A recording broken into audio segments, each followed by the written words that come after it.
नमस्कार, मैं हूं ओम प्रकाश नाथवानी। आप देख रहे हैं आगाज की आवाज। निकाय चुनाव को लेकर बहुत सारे प्रश्न थे जनता के, और इन्हीं प्रश्नों को लेकर सभी यहां के स्थानीय नेताओं से लगातार चर्चा जारी है। और आज हमारे साथ बने हुए हैं डॉक्टर विकास चौधरी, जो पूर्व विधानसभा प्रत्याशी रह चुके हैं, और जनता ने काफी बड़ा विश्वास जताया था पिछली विधानसभा चुनाव के अंदर। 65,000 से अधिक वोट लाने वाले बहुत ही चर्चित और युवा चेहरे रहे हैं डॉक्टर विकास चौधरी। और आज विकास चौधरी से हम लोग बातें करेंगे इस निकाय चुनाव को लेकर के, किस तरीके से भाजपा के अभी यहां पर सक्रियता या निष्क्रियता को लेकर, या फिर यहां के चुनाव में किस तरीके की इनकी तैयारियां हैं, और इन तैयारियों में अगर कोई कमी है तो उसका किसको फायदा हो रहा है, ये सभी बहुत बड़ी प्रश्नावली है हमारे पास में। और आज बहुत कम समय लेते हुए हम लोग जल्दी से जो इंटरव्यू को हम लोग अभी कंप्लीट करने जा रहे हैं। सबसे पहले सर नमस्ते। नमस्कार नाजवानी साहब जी। विकास चौधरी साहब काफी चर्चित चेहरे रहे हैं, और सबसे पहले तो मैं आपसे एक चीज जानना चाहूंगा कि भाजपा के जो अभी यहाँ पर जो टिकट वितरण का जो माहौल रहा था, और कहीं ना कहीं भाजपा कई नेता नाराज होकर और कई अन्य दलों में भी जाकर मिले हैं अभी, तो क्या इस चुनाव में कहीं खामियाजा, ऐसा लगता है आपको कहीं खामियाजा भुगतना पड़ेगा? जी, हम सौभाग्यशाली है कि हम भारतीय जनता पार्टी के सिपाही हैं, कार्यकर्ता हैं। इस नगर निकाय चुनाव में 500 से 600 के बीच में हमारे आवेदन आए थे, और निश्चित रूप से 60 वार्ड यहाँ इस बार हुए हैं, जब 45 से 60, पिछली बार 45 थे जी। कांग्रेस ने परिसीमन करके कुछ वार्डों को उनके जहाँ फायदा मिल सके वहाँ परिसीमन में बढ़ाया है। पर 600 में से हम केवल 60 लोगों को टिकट दे सकते हैं, और 540 जो लोग हैं उनमें से मैं 2-4 का नाम नहीं ले सकता, बाकी सारे लोग भारतीय जनता पार्टी की रीति नीति में लगे हुए हैं, और 28 तारीख को भारतीय जनता पार्टी के पक्ष में मतदान करने के लिए जोरों शोरों से प्रचार कर रहे हैं। जी जी जी जी। और आप टिकट वितरण की बात रही, टिकट वितरण में अनेक कमेटियां रहती है। हमारे प्रदेश से प्रभारी भी आए हैं, जिले से प्रभारी लगे हैं, समन्वयक लगे हैं, संयोजक लगे हैं। सब टीम से हमारे से 3-3 लोगों का पैनल मंगवाया है, और निश्चित रूप से मैं संतुष्ट हूँ। अच्छे लोगों को टिकट मिला है, और मेरा तो जोर ज़्यादा ये था कि नौजवानों को ज़्यादा टिकट मिले, और हम नौजवानों को टिकट दिलाने में सफल भी हुए हैं। रही बात कि हमारे यहाँ ऐसा कुछ नहीं था, सारी कमेटी मिलकर निर्णय लिया है। कुछ एक आध टिकट में ऊपर नीचे हो सकता है, कोई दूसरों की पसंद का भी हो सकता है। कुछ अच्छे कार्यकर्ता जो संगठन से लगातार जुड़े रहते हैं, भारतीय जनता पार्टी की हर मीटिंग में आते हैं, हर कार्यक्रम में वो हिस्सा लेते हैं, तो उन कार्यकर्ताओं की प्राथमिकता हमारी रहती है कि उनको टिकट मिले, और लगभग हम उसमें सफल हुए हैं। 60 के 60 अच्छे कार्यकर्ता मिले हैं, और सौभाग्यशाली है वो कार्यकर्ता कि भारतीय जनता पार्टी का टिकट वो लेके आए। जी जी।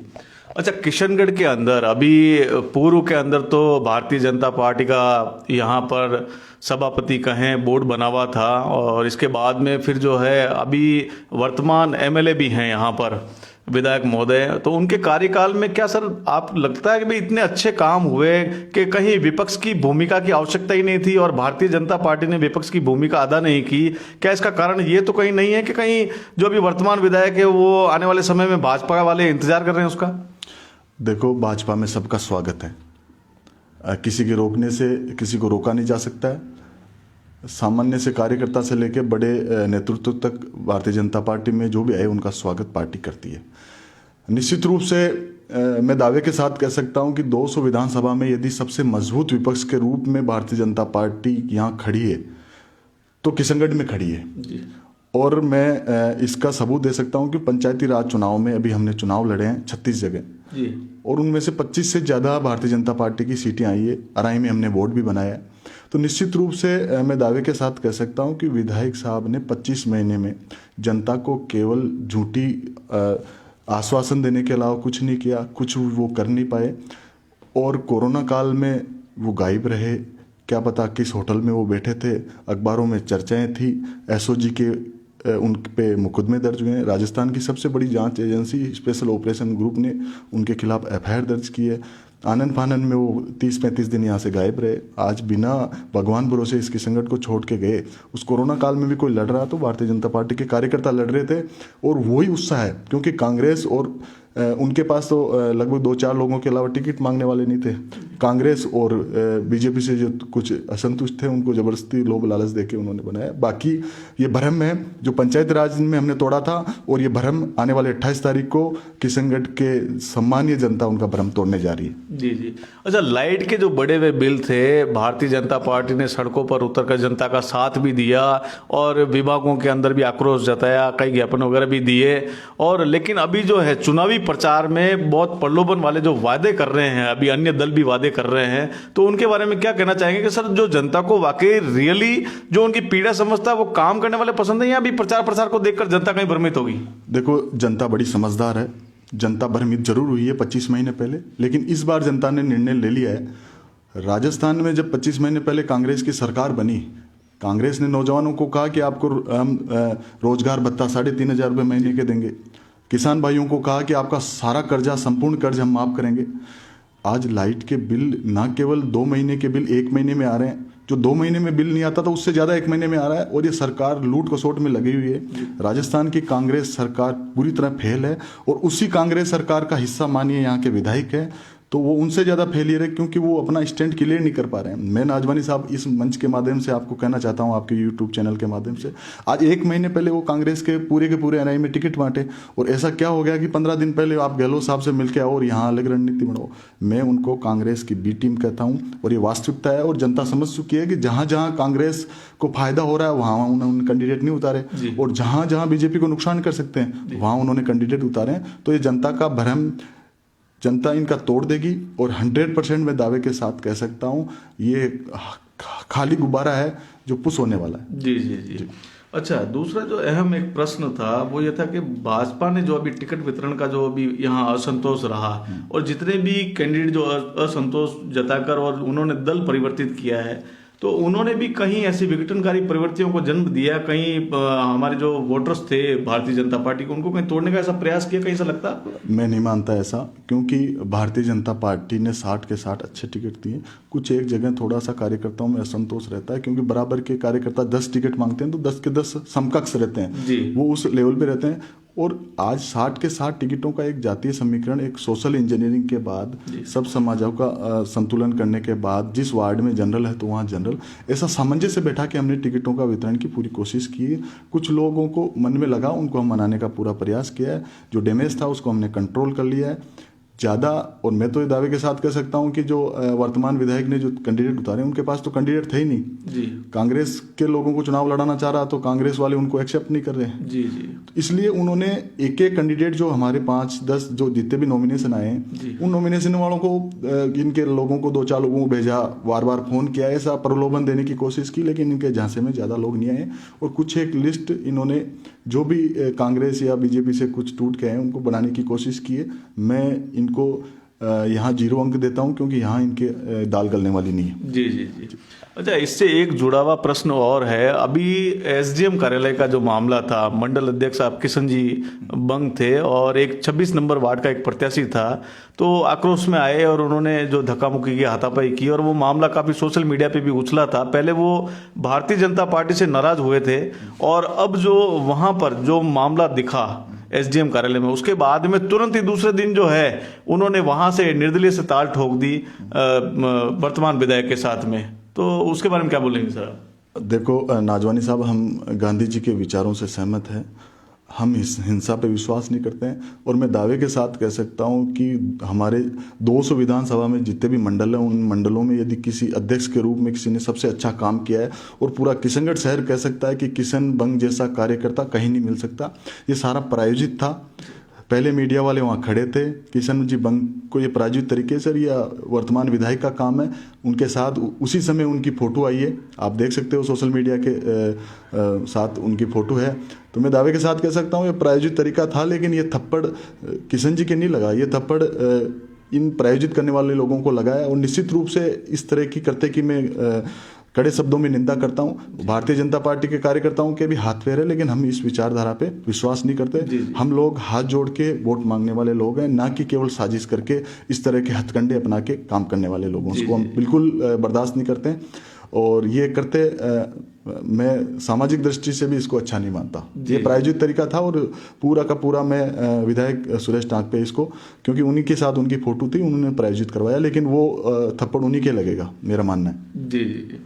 अच्छा, एक सवाल मेरा और था कि जहां 65,000 वोट मायने रखते हैं सर विधानसभा प्रत्याशी के रूप में, और काफ़ी उस समय एक हुजूम उमड़ा था आपके प्रति लोगों का, और अभी भी जो है वर्तमान में भी गांव का काफ़ी क्रेज है, एक विकास चौधरी एक बड़ा नाम है, लेकिन इस निकाय चुनाव के अंदर सर अनदेखा क्यों किया गया टिकट वितरण को लेकर?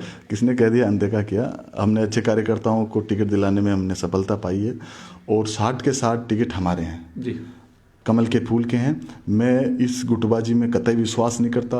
जो भी हमारे वरिष्ठ नेता है उनको देख के हम सीखते हैं, और हम तो अभी नौजवान हैं इस राजस्थान में। मैं तो सौभाग्यशाली हूँ कि 200 विधानसभा में सबसे नौजवान टिकट मुझे मिला है, तो मैं इस गुटबाजी में कतई विश्वास नहीं करता। हमने 60 के 60 अच्छे लोगों को टिकट देने का प्रयास किया है। ठीक है, कुछ जगह हम अपने लोगों को सेटिस्फाइड नहीं कर पाए, लेकिन उनको अच्छी जगह हम, और वही लोग हमारी पार्टी के लिए बिल्कुल ज़मीनी स्तर पर काम कर रहे हैं। और मैं दावे के साथ कह सकता हूँ 65,000 वोट मुझे मिले थे।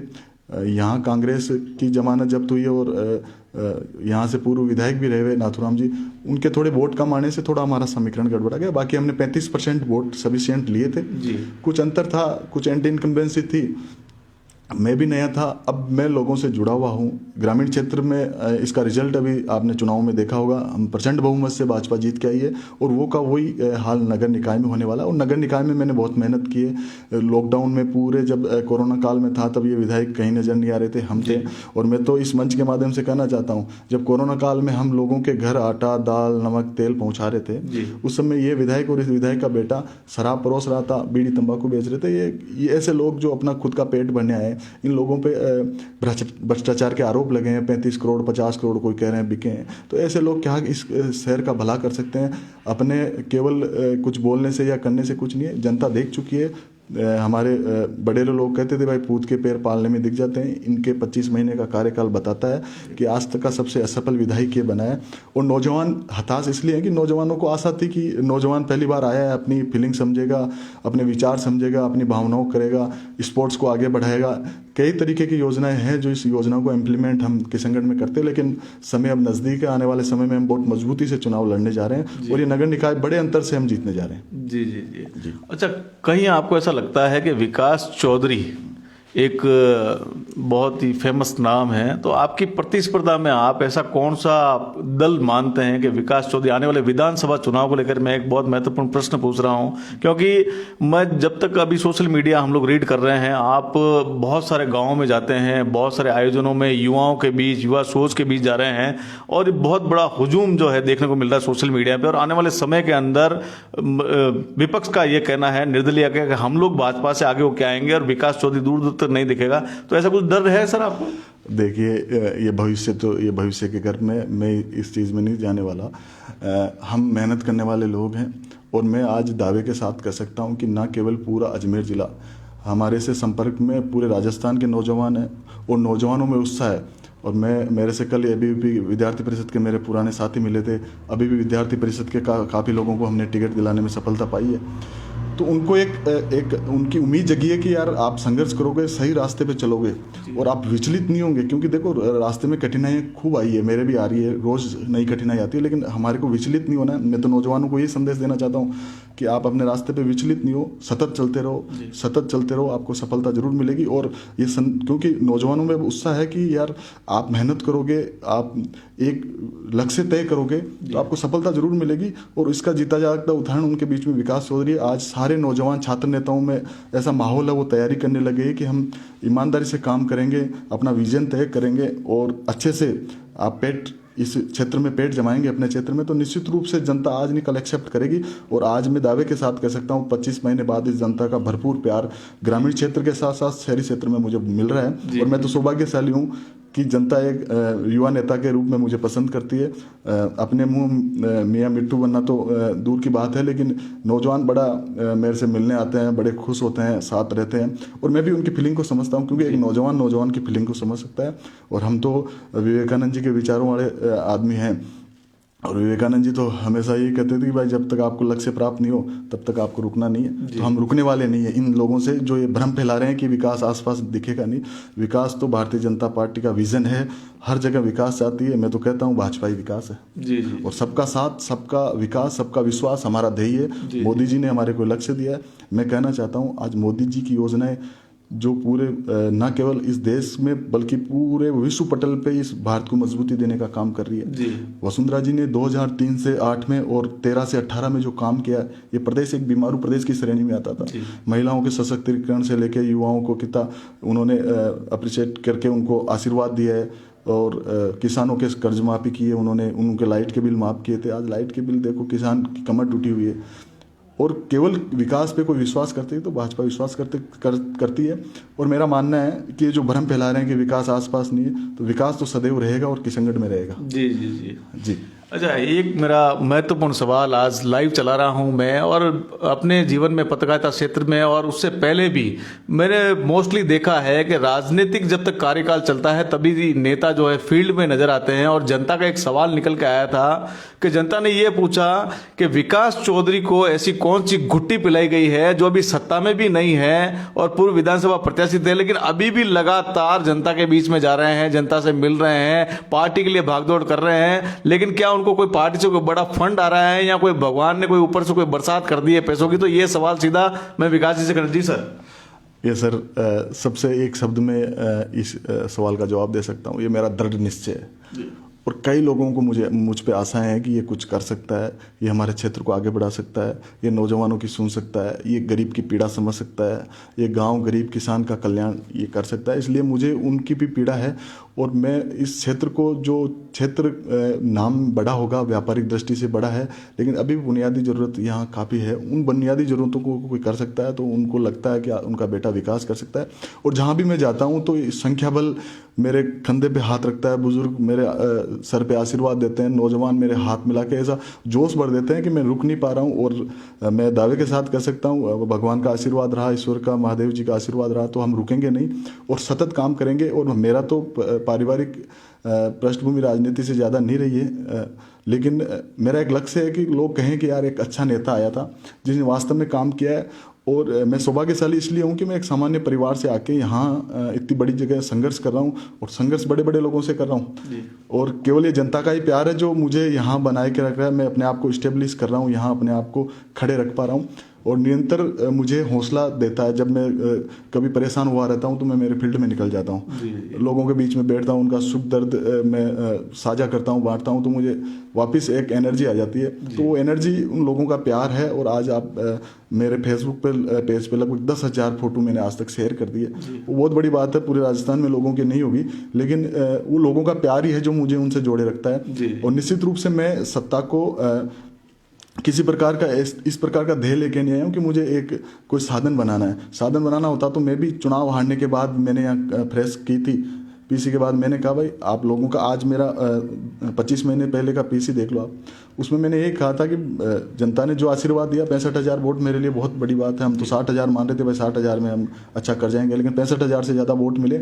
और उसके बाद मैंने एक लाइन बोली थी कि भाई मैं जो भी आपने आशीर्वाद दिया उस आशीर्वाद को मैं सहज हृदय से स्वीकार करता हूँ और मैं आपके बीच में जरूर बना रहूँगा।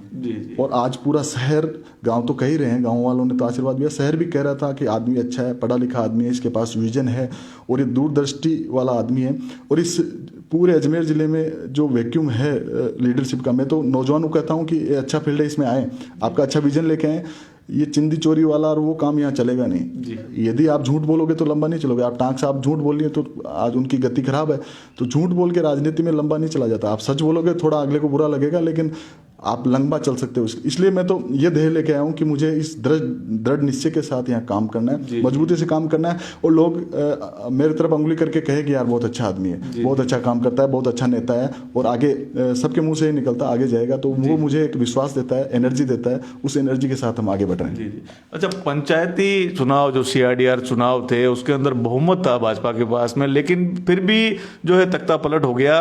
और जहाँ तक अपने रामचंद्र थाकड़ की बात करें तो आपके प्रयास थे भाजपा ज्वाइन करवाने में, लेकिन पूरा का पूरा एक अलग ही रूप दिखा और बहुत बड़ा नुकसान हुआ भारतीय जनता पार्टी का, उसका क्या कहना चाहेंगे? देखिए, वो विषय मेरे विधानसभा का नहीं था, वो बड़े नेता भी उस विषय में थे कि उनको ज्वाइन कराएं। उसके बाद हमने मेहनत की है। नाजवानी साहब जहाँ जहाँ मैं गया वहाँ भारतीय जनता पार्टी जीती है, चाहे कैंडिडेट कैसा भी हो, हमने मेहनत की है। और आज़ादी के बाद जब से पंचायती राज चुनाव आया 70 सालों में, पहली बार 19 में से 15 सीटें हमने सिलोरा में जीती है और 17 सीटें अराई में थी, उसमें से 15 हमारे 2 सिंबल कैंसिल हो गए थे। उसके बाद हमने 15 पे लड़ा और 11 वहाँ जीती है। वहाँ हमने प्रचंड बहुमत से हमारा प्रधान भी बनाया और निर्विरोध विष्णु जी शर्मा वहाँ प्रधान बने। यहाँ थोड़ा सा मैनेजमेंट कुछ नेताओं के पास था, थोड़ा सा वो मिसमैनेजमेंट हो गया, कुछ हमारी खामियां रह गई होगी, कमियां रह गई होगी। उन कमियों की वजह से थोड़ा गलत डिसीजन गलत डिसीजन दिशा की तरफ ये चुनाव चला गया। बाकी हमने मेहनत की और 15 लोगों को जिताया, 15 लोग जीत के आए, हमें बड़ा उत्साह था। यहाँ मैनेजमेंट मेरे पास नहीं था, मुझे प्रदेश नेतृत्व की तरफ से अराई भेजा गया था, वहाँ हमें सफलता मिली है। लेकिन यहाँ भी थोड़ी कमी रह गई, वो आने वाले समय में हम पूरा करेंगे। वो निश्चय रूप से ऐसा होना हमारे लिए दुखद है, हमारी पीड़ा है। इस पीड़ा को हम आने वाले चुनाव इस नगर परिषद में ऐसा बिल्कुल मुस्तैदी से लगे हुए, हमारा मैनेजमेंट बेहतर है, पूरी टीम वर्क के साथ काम करें और एकजुटता के साथ हम यहाँ लगे हुए हैं। जी जी। अच्छा, अभी जो नगर परिषद का चुनाव है, अब तो मेले लगने चालू हो गए हैं, काफ़ी टेंट प्रचार वगैरह सब। और विपक्ष की जहाँ तक बात करें, भाजपा के विपक्ष की, तो कांग्रेस और जो सीधे रूप से मैं ये कहूँ कि डायरेक्ट जो है एक दल और अभी यहाँ नया बना है निर्दलीय का, अपने वर्तमान विधायक का, तो वो बिल्कुल दावे से ये कह रहे हैं कि साहब, आज का लाइव में चला रहा था उसमें उन्होंने कहा कि साहब हमारे तो जो है अभी 31 सीटें तो कल तक फाइनल थी और आज 38 हो गई और अब हम लोग पूर्ण बहुमत लेके यहाँ तक कि हम अपने ही सीटों से जिताकर और हमारा ही यहाँ से बोर्ड बनाएंगे। तो उसके बारे में सर क्या कहना चाहेंगे? वाकई ही क्या भारतीय जनता पार्टी इतनी कमजोर हो चुकी है कि आज विपक्ष इतनी मजबूती से बात कर रहा है? भारतीय जनता पार्टी पूरे विश्व में अपना डंका बजा चुकी है, विश्व की सबसे बड़ी पार्टी है। और रही बात किशनगढ़ की, किशनगढ़ में कोई दल हमारे सामने टिक नहीं पा रहा है। बड़ी मुस्तैदी से, बड़े हम दूरदर्शी से हम ये चुनाव लड़ रहे हैं। और मेरा मानना कि विधायक साहब के पास तो कैंडिडेट ही नहीं थे, काट छांट करके तेरा आजा मेरा आजा इधर करके उन्होंने झूठा सोचा।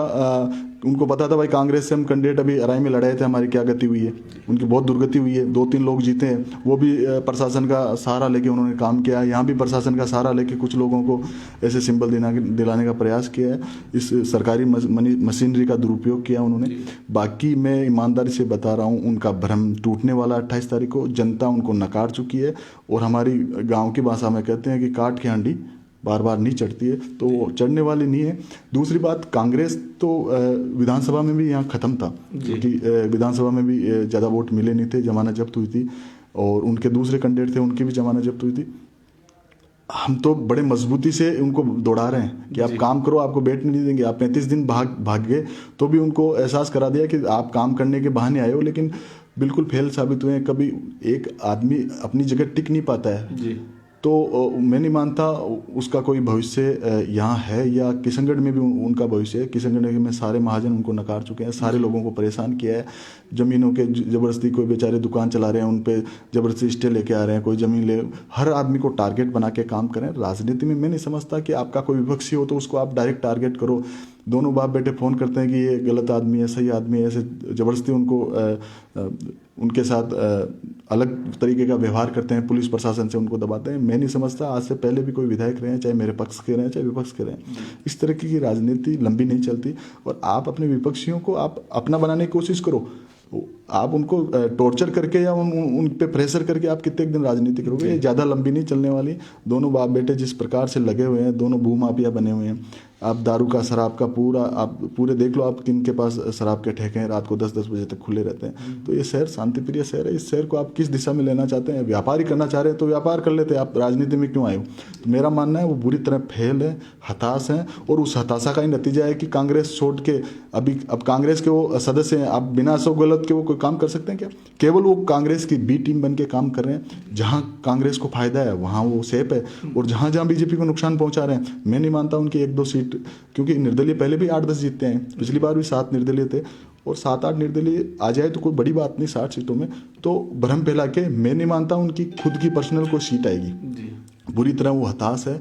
और कोई अच्छा कार्यकर्ता अपनी मेहनत से आए तो उसके आप कंधे पे हाथ रखो तो आपका नहीं हो जाता। आप पूरी तरह उनकी ज़मीनी स्तर, उस समय एक माहौल ऐसा था कि जाति के विरुद्ध एक एंटी इनकम्बेंसी थी और थोड़ा सा उनका एक भ्रम बनाया हुआ था कि इन्होंने ये काम किया। बाकी लोगों ने देख लिया कि ये अपने स्वार्थ के अलावा उन्होंने काम नहीं किया। दोनों बाप बेटे ऐसी नेतागिरी कर रहे हैं जो इस शहर के भले के लिए नहीं है। इस शहर का कोई भला कर सकता है तो भारतीय जनता पार्टी कर सकती है। और हम एकजुटता से एक मुश्त होकर बहुत ज़बरदस्त काम कर रहे हैं।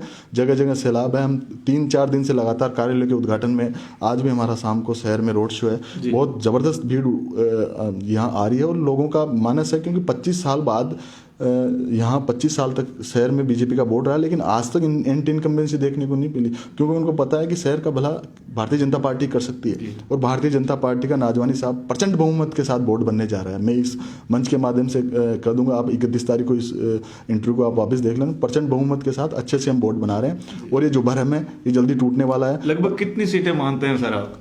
देखो, प्रचंड बहुमत का मतलब अच्छी सीटें हैं। मैं संख्या में तोलूं तो लगभग एक तिहाई बहुमत कह सकते हैं या उससे ज्यादा? नहीं, 1/3 बहुमत आराम से आएगा। 1/3 बहुमत आराम से आएगा। हमारे अच्छे कैंडिडेट हैं, सारे फाइट कर रहे हैं। जहाँ जहाँ कोई कमियां लग रही है, हमारा मैनेजमेंट टीम पूरा लगा हुआ है, अच्छे से हम काम कर रहे हैं। हमारे समन्वयक के रूप में प्रोफेसर बीपी सरस्वत जी आ रखे हैं। हमारे संयोजक हमारे बढ़जाता साहब है। हमारे MP साहब भी बड़ी मेहनत कर रहे हैं, हर जगह जा रहे हैं। महेंद्र जी पाटनी लगा के, मांगीलाल जी अग्रवाल साहब, हमारे पूर्व के सारे सभापति सीताराम जी लगा के, आपके बांकलीवाल साहब हो, हमारे नेमिचंद जी सोनी हो, गुणमाला जी पाटनी हो, सभी हम एकजुटता से एक मुश्त होकर काम कर रहे हैं और निश्चित रूप से कमल खिलने वाला है। जी जी जी। अच्छा, एक महत्वपूर्ण सवाल, अंतिम सवाल, मैं विराम दूंगा अपनी बात को अंतिम सवाल करके। जो भी अभी भारतीय जनता पार्टी से जो नाराजगी जताकर भारतीय जनता पार्टी के जो हिस्से थे, जिनको टिकट वितरण को लेकर कहीं ना कहीं छोटी मोटी नाराजगी रही होगी और उन्होंने अभी दल परिवर्तित किया है, यदि अगर वो दल में आते हैं तो उनके लिए क्या प्रावधान है सर भारतीय जनता पार्टी का? देखो, मैं नाम तो नहीं लूँगा। जो भी हमारे इतने बड़े चुनाव में एक जो वरिष्ठ लोग थे वो चले गए, तो वो आते हैं तो मैं उनको खुद घर लेने जाऊँगा और बड़े पैर छू के उनको लेके आऊँगा। ये वैसे लोगों की हमारे को ज़रूरत है। कुछ कमियाँ या कुछ ऐसा मैनेजमेंट हो गया होगा तो उनको नाराज़ नहीं होना चाहिए। उन्होंने बरसों तक सेवा की है, तो यदि वो आते हैं तो मैं खुद उनके पैर छू के भारतीय जनता पार्टी में उनका स्वागत करूंगा और उनके अनुभव का, उनकी मेहनत का हम निश्चित रूप से भारतीय जनता पार्टी को फायदा दिलाएंगे। उनके आशीर्वाद से, उनके सामंजस्य से, उनकी जो दूरदर्शी सोच है, उस सोच को हम काम में लेके भारतीय जनता पार्टी की नीति को मजबूत करेंगे, यहाँ की जड़ें और मजबूत करेंगे। कहीं आपको ऐसा लगता है जो भी आज नाराज थे भारतीय जनता पार्टी के कार्यकर्ता और काफ़ी लंबे समय से अपने अनुभव के साथ में भारतीय जनता पार्टी का सपोर्ट साथ दिया उन्होंने, लेकिन अब कहीं ना कहीं विपक्ष उनके चेहरे दिखाकर वोट बटोरने का काम कर रहा है? देखिए, विपक्ष को भी इनके अलावा उनके पास अपन कहें कि कोई सामान नहीं है, इसलिए उन चेहरों का इस्तेमाल करें। लेकिन वो चेहरे भारतीय जनता पार्टी से जुड़े हुए हैं, वो प्रचार भी करेंगे तो सामने वाले को लगेगा कि भारतीय जनता पार्टी के लिए प्रचार करें। और निश्चित रूप से भारतीय जनता पार्टी बहुत गहरी जड़ें हैं उसकी, बड़े लोगों ने सींचा है, बड़े लोगों ने मेहनत की है इनके लिए। ये चंद लोग आगे पीछे होने से इस भारतीय जनता पार्टी को कोई फर्क नहीं पड़ने वाला। पंडित दीनदयाल जी से लगा के हमारे श्यामा प्रसाद मुखर्जी और अटल बिहारी जी, आडवाणी जी, और आज मोदी जी, अमित शाह जी जिस प्रकार से काम कर रहे हैं, वसुंधरा जी, राजमाता जी, और हमारे प्रदेश अध्यक्ष जी भी बहुत मेहनत कर रहे हैं, तो निश्चित रूप से इसकी जड़ें बहुत गहरी है। आम कार्यकर्ता तक, अंतिम श्रेणी में, जो अंतिम पंक्ति में जो आदमी बैठा है, वहाँ तक हम पहुँच चुके हैं। वहाँ हमने बिजली से, सड़क से, शिक्षा से, उनकी सुरक्षा तक सारी जिम्मेदारी हमने ली है। और निश्चित रूप से जिस प्रकार से मोदी जी ने आज 370 धारा को हटाया है, आज राम मंदिर का भव्य निर्माण का कार्य शुरू हो गया है, अनेकों कार्य। आज मैं तो यहाँ के विधायक को पूछना चाहता हूँ कि आप CAA कानून, जो बांग्लादेश में, हमारे पाकिस्तान में, यहाँ आपके इसमें ये जो हमारे जो यहाँ हिंदू भाई रहते थे, उनको यदि यहाँ की सदस्यता मिल रही थी, यहाँ की भारतीयता मिल रही थी, तो उनको कहाँ ऑब्जेक्शन था? ये CAA कानून जैसे कानून का विरोध करने वाले लोग इस शहर का भला करने वाले नहीं है। मैं निश्चित रूप से कह सकता हूँ कि वो राह भटके हुए हैं। हमारे तो हम तो उनके बड़े भाई के रूप में सम्मान करते थे, हम मानते थे, लेकिन मैं उनसे क्योंकि बड़े हैं ज़्यादा, मैं उनको सजेशन दे भी नहीं सकता। और विधायक बन गए, जो आदमी पार्षद का चुनाव लड़ने वाला विधायक बन जाए तो फिर क्या आदमी डाइजेस्ट भी नहीं कर पाता। उनसे ये कहना चाहता हूँ कि आमने सामने की लड़ाई लड़े राजनीति में। आप पीठ पीछे वार करके कितने दिन करोगे? आप तीसरी पार्टी बन के, बी टीम बन के कितने दिन काम करोगे? मेरे चुनाव में ऐसा हुआ, आमने सामने लड़ते, मुझे विश्वास में नहीं रखते तो मैं उस समय नहीं बोला चुनाव में, लेकिन मेरे को पीड़ा ये है कि आप यदि आमने सामने की लड़ाई लड़ते तो अच्छा लगता है। आप हेल्दी लड़ाई लड़ो। राजनीति में हमें लंबे चलना है। आप कितने दिन साथ बैठ के किसी के साथ धोखा करो, जिस थाली में खाओ उस थाली के आप नहीं रहो। तो मुझे लगता है कि इस तरीके की राजनीति ज़्यादा लंबे समय नहीं चलने वाली। मज़ा तो तब आता है जब आमने सामने की लड़ाई होती राजनीति में। और मैं तो मानता हूँ राजनीति में मतभेद निश्चित रूप से होने चाहिए, मनभेद नहीं होना चाहिए। वो मनभेद भी है, उनका मन भी गंदा हो गया और इस शहर के लिए तो बिल्कुल गंदा हो गया। इस शहर का भला वो करने वाले नहीं है। व्यापारी सारे व्यापारियों को बिल्कुल प्रताड़ित कर रहे हैं, बार बार उनसे पैसों के लिए डिमांड हो रही है, हर तरीके का वो हो रहा है। तो ये इस शहर का भला करने वाले नहीं है। और मैं नाजवानी साहब, मैं अपनी बात वो नहीं कर रहा, लेकिन किसी व्यापारी से या कहीं भी आप, मैं पिछले 10 साल से राजनीति के क्षेत्र में सक्रिय हूँ, मैं 15 साल से राजनीति कर रहा हूँ, लेकिन कहीं भी आप कोई उंगली नहीं उठाए, क्योंकि हम भारतीय जनता पार्टी और हम संघ के स्वयंसेवक है, विद्यार्थी परिषद कार्यकर्ता रहे। हम ईमानदारी से काम करने वाले लोग हैं और ईमानदारी से काम करने वाले लोगों को हमेशा जनता का आशीर्वाद मिलता है। जी जी। एक जनता का अंतिम प्रश्न मैं और पूछूंगा आपसे कि यदि अगर बोर्ड बनता है, जिस विश्वास के साथ आज भारतीय जनता पार्टी में लोगों ने पूर्व में भी विश्वास जताया था, और अभी जो आप बात बता रहे हैं कि लोगों का अभी भी भारतीय जनता पार्टी में विश्वास, यदि बोर्ड बनता है तो क्या क्षेत्र का वाकई विकास होगा? आपका नाम भी विकास जी है और मैं ये सवाल सीधा विकास से जुड़ा हुआ है। और लोग जो भी भ्रमित हो रहे हैं प्रचार को देखकर, रोड शो को देखकर, तो वो लोग ये जानना चाह रहे हैं कि अभी भारतीय जनता पार्टी का जो प्रचार है वो मौखिकली साइलेंट है, वो लिख नहीं रहा है, तो ऐसा क्यों जमीनी स्तर पर?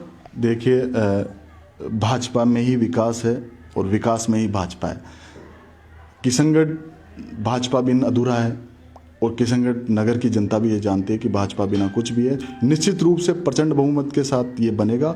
और 25 साल का जो कार्यकाल रहा, बहुत स्वर्णिम कार्यकाल रहा है। आज 15 जलाशय, उच्च जलाशय यहाँ बने हैं, सड़कों का निर्माण हो रहा है, अच्छी कॉलोनियाँ बन रही है, जमादार भी समय रूप से काम कर रहे हैं और अच्छा काम हो रहा है। मैं निश्चित रूप से मानता हूँ अनेकों पार्क यहाँ बने हैं, आपके नया बस स्टैंड में भी अच्छा काम हुआ है। हर तरीके के काम, चाहे सरकार की तरफ, राज्य सरकार की तरफ से हो या केंद्र सरकार की तरफ से या नगर परिषद की तरफ से, यहाँ कोई कमी नहीं रही है और अच्छे लोगों ने अच्छा काम किया है और बिल्कुल उन पर कोई उंगली उठाने वाला काम उन्होंने नहीं किया है। सारे ही हमारे सभापतियों का कार्यकाल अच्छा रहा है और उसी के एवज में हम भारतीय जनता पार्टी फिर से बोर्ड बनाएंगे। इसमें एक जुड़ा हुआ सवाल और है, जहाँ तक कि पूर्व भारतीय जनता पार्टी का कार्यकाल, अपने विधायक जी का हम लोग बात करें, भागीरथ जी चौधरी साहब का, तो 2017 में जो योजनाएं सैंक्शनाइज हुई थी, लेकिन उनकी जो है अभी कार्य रूप उनको अभी दिया गया, तो उसका कोई लाभ अन्य उठा रहे हैं? लाभ केवल वो लाभ उठाने का ही काम कर सकते हैं जो सरकार की पिछली योजना है, उनके फीते भी वही काट सकते हैं।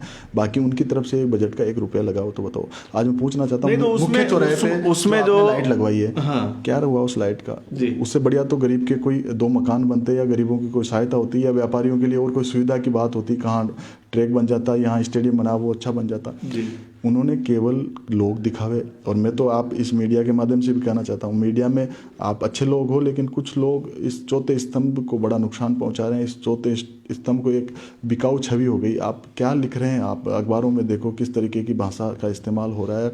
और जो आज हकीकत तो कम से कम बोले ना, आप कुछ पत्रकार बचे हो जो हकीकत लिख रहे हो, बाकी ये चौथा स्तंभ भी का वो गलत इस्तेमाल ये माननीय विधायक कर रहे हैं। बाकी इसके अलावा उनके पास कुछ सामान नहीं बचा। सारे लोग उनसे जो अच्छे लोग हैं वो भाग चुके हैं। केवल 4-5 लोग जो गैंग बनाए हुए हैं, जो यहाँ अवैध काम करते हैं, उनके अलावा उनके पास कोई आदमी बचा नहीं है। और निश्चित रूप से जो 2-4 लोग हमारे गुमराह हुए हैं, उन लोगों को भी हम जल्दी लाने का काम करेंगे, क्योंकि वो वहाँ ज़्यादा समय तक नहीं टिक सकते। मैं आज इस मंच के माध्यम से कह रहा हूँ, जल्दी वो लोग आएंगे, क्योंकि झूठ और बेईमानी के साथ वालों के पास ये अच्छे लोग ज़्यादा दिन टिक नहीं सकते, जिन अच्छे लोगों की बात आप करना चाह रहे हो। इसलिए निश्चित रूप से इस किशनगढ़ का भला भारतीय जनता पार्टी में ही है। जी जी जी।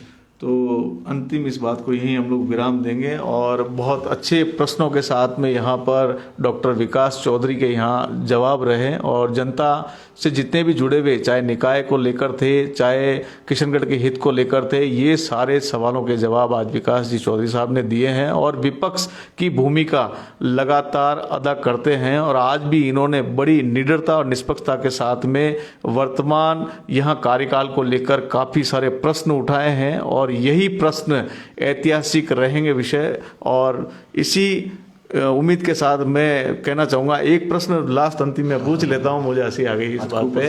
हाँ, नहीं, आगाज की आवाज़ जो चैनल है विकास जी, इसके बारे में अंतिम में आप क्या कहना चाहेंगे? जब से मैंने यहाँ एक माइक लेकर जो फ्री लॉन्चिंग पत्रकारिता की है, उस बारे में सर क्या कहना चाहेंगे आप? सबसे ज़्यादा तो हमारे नगर की जो समस्या है उसको बेखूबी से आपने उठाया, उसके लिए आपको धन्यवाद देते हैं जी। और फिर आप ये जो हमारे आवेदन आए इतने, उन आवेदनों का कारण आपने जनता को बड़ा जागरूक किया, इसलिए के लिए आपको धन्यवाद देते हैं। और निश्चित रूप से आप जैसे अच्छे पत्रकार यहाँ की समस्याओं को उठा रहे हैं, उन समस्याओं को हमारे से अवगत करा रहे हैं, उन समस्याओं के बीच हम पहुँचने की कोशिश करें। तो निश्चित रूप से आप जैसे लोग इस पत्रकारिता के फील्ड में हो, सौभाग्यशाली है किशनगढ़ वासी हम कि आप जैसे अच्छे लोग हो। निश्चित रूप से आपके उज्जवल भविष्य की कामना करता हूँ मैं।